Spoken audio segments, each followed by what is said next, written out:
Saudi আরবে ভয়াবহ বাস দুর্ঘটনা থেকে দুঃসংবাদ পৌঁছালো ভারতে। মক্কা থেকে মদিনার পথে শোকাবহ বাস দুর্ঘটনায় প্রাণ হারালেন ৪২ ভারতীয় যাত্রী। আহমেদাবাদে বিমান দুর্ঘটনার পর একসঙ্গে ৪০-এর অধিক ব্যক্তির শোকাবহ প্রয়াণের ঘটনা ইসলাম ধর্মাবলম্বীদের পবিত্র শহর মক্কা মদিনায়।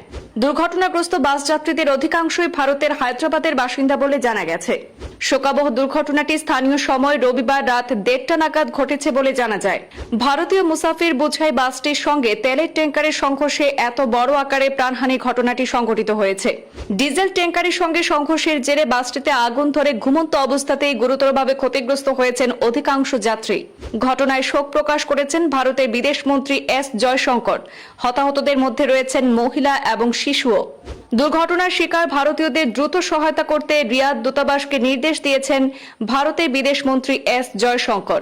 হতভাগ্যদের মধ্যে ভারতীয় ১১ জন মহিলার পাশে ১০ সন্তানের জীবনের অন্ত ঘটেছে। সৌদি আরবে দুঃখজনক বাস দুর্ঘটনা, প্রাণ হারালেন বহু ভারতীয় মুসাফির। সৌদি আরবে মক্কা থেকে মদিনাগামী একটি বাসের সঙ্গে তেলবাহী একটি গাড়ি সংঘর্ষে ভয়াবহ দুর্ঘটনাটি সংঘটিত হয়েছে। এতে ভারতের বহু যাত্রীর মর্মান্তিক মৃত্যু হয়েছে বলে সরকারি সূত্রে জানা গেছে। রবিবার স্থানীয় সময় রাত ১:৩০টার সময় এই দুর্ঘটনাটি সংঘটিত হয়েছে। প্রাথমিক তথ্য অনুযায়ী বাসটিতে যাত্রীদের অধিকাংশই ভারতের হায়দ্রাবাদ এলাকার বাসিন্দা ছিলেন।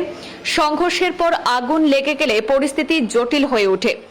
ভারতের বিদেশমন্ত্রী এস জয়শঙ্কর ঘটনায় গভীর শোক প্রকাশ করেছেন। তিনি রিয়াদে ভারতীয় দূতাবাসকে দ্রুত সহায়তার ব্যবস্থা গ্রহণের নির্দেশ দিয়েছেন এবং হতাহতদের পরিবারের প্রতি সমবেদনা জানিয়েছেন। সৌদি কর্তৃপক্ষের সঙ্গে সমন্বয় করে ভারত সরকার পরিস্থিতির উপর নজর রাখছে। আহতদের চিকিৎসা এবং পরবর্তী আনুষ্ঠানিকতা সম্পন্ন করার জন্য দূতাবাস সক্রিয়ভাবে কাজ করছে। হতাহত যারা হয়েছেন এই দুর্ঘটনায় তাদের মধ্যে মহিলা এবং শিশুও রয়েছেন বলে জানানো হয়েছে। পরিবারগুলির পাশে থাকার আশ্বাস দিয়েছে সংশ্লিষ্ট দপ্তর। নিহতদের প্রতি শ্রদ্ধা জানিয়ে তাদের পরিবারের পাশে থাকার বার্তা দিয়েছেন তেলেঙ্গানার মুখ্যমন্ত্রী রেবন্ত রেড্ডি। মুখ্য সচিব রামকৃষ্ণ রাও দিল্লিতে কর্মরত তেলেঙ্গানার রেসিডেন্সিয়াল কমিশনার গৌরব ওপালকে নির্দেশ দিয়েছেন দুর্ঘটনার বিষয়ে বিস্তারিত জানতে। মৃতদের মধ্যে কতজন হায়দ্রাবাদের বাসিন্দা তা জানতেও বলা হয়েছে। জরুরিকালীন তেলেঙ্গানার সচিবালয় থেকে একটি কন্ট্রোল রুমও খোলা হয়েছে বলে জানা গেছে।